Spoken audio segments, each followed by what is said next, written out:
নমস্কার বন্ধুরা, দুপুরের লাঞ্চে বানিয়েছিলাম আলুর পরাঠা, মেথির পরাঠা, সাথে গাজরের হালুয়া, টক দই আর হচ্ছে অড়হলের ডাল। আজকে আমি মেথির পরাঠা আর ডালটা বানানো দেখাবো। দেখো, তার জন্য আমি মেথিগুলোকে কিন্তু ভালো করে মানে পরিষ্কার করে নিয়েছি। আগে গাছ থেকে ছাড়িয়ে নিয়েছি, তারপর সেটাকে পরিষ্কার জলে ধুয়ে এবার ছোট ছোট করে কিন্তু কাটতে হবে। যতটা ছোট করা যায় ততটা করতে হবে, তাহলে মেথির স্বাদটাও ভালো হবে আর আটার সঙ্গে খুব ভালো মিশেও যাবে। এবার এটাকে কিন্তু একটা বড় পাত্রের ভিতরে ঢেলে নিয়ে বেশ ভালো করে কিন্তু এটাকে হাতের সাহায্যে মাখতে হবে। মাখলে কি মেথিটা বেশ নরম হয়ে যাবে, তাহলে সেটা আটার সঙ্গে খুব ভালো ম্যাশ হয়ে যাবে। আর এদিকে যে জলটা বেরোবে ওটাও কিন্তু ফেলে দিতে হবে, তাহলে যে তেতো ভাবটা হয় মেথি শাকের সেটা কিন্তু বেরিয়ে যাবে। এভাবে কিন্তু আমি মেথি শাকগুলো ভালো করে আমি আগে থেকে করে নিলাম।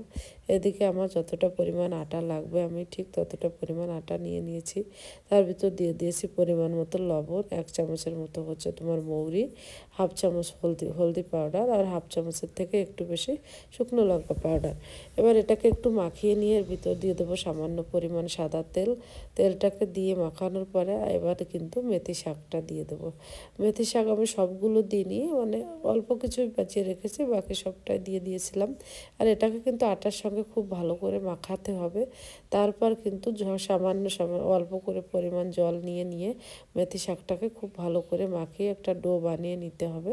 আর বেশ মানে একদম নরমও না, একদম শক্ত না, একটা ডো।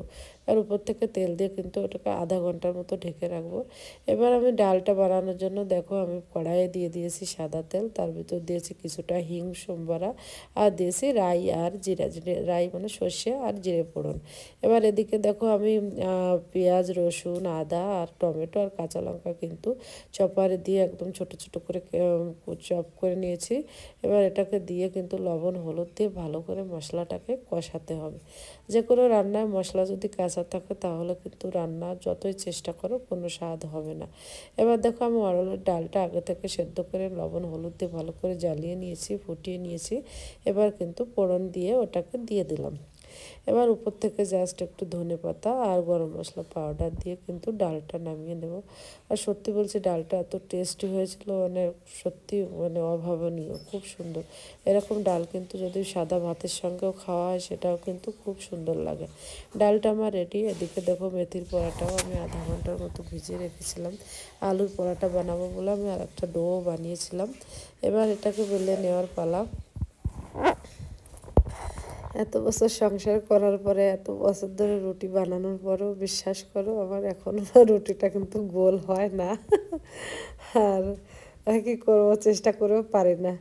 রুটিটা কিন্তু আমার বর খুব সুন্দর বানায়, জানো তো, খুব গোল গোল রুটি বানায়। আর রুটিটা আমি ওনার থেকেই শিখেছিলাম। শুরুতে বিয়ের পরে পারতাম না, উনিই শিখেছিল। তারপর আমি দেখো তিন কোণ রুটিগুলো বেলে নিলাম। এবার ছেঁকার পালা। এটাকে কিন্তু লো ফ্লেমে করে একটু রুটিটাকে আগে সেঁকে নিতে হবে, যেহেতু ওর ভিতরে শাকটা দেওয়া আছে। শাকটাকেও কিন্তু একটু সেদ্ধ হতে দিতে হবে। এর জন্য একটু সময় নিয়ে নিয়ে পরাটাগুলো কিন্তু সেঁকতে হবে। তারপর ঘি দিয়ে ভালো করে কিন্তু ওটাকে ছেঁকে নিতে হবে। দেখো লাস্টে কিন্তু আমার বর এসেও একটু হেল্প করছিল, ওনার কিন্তু একটু পোড়া পোড়া পরাঠাই ভালো লাগে খেতে। তারপর হয়ে গেল আমার রান্না বান্না। এবার দেখো আমি সাজিয়ে নিলাম থালাটা। আলুর পরাঠা, মেথির পরাঠা, সাথে অড়হলের ডাল, আর তার সাথে বানিয়েছিলাম গাজরের হালুয়া আর হচ্ছে টক দই।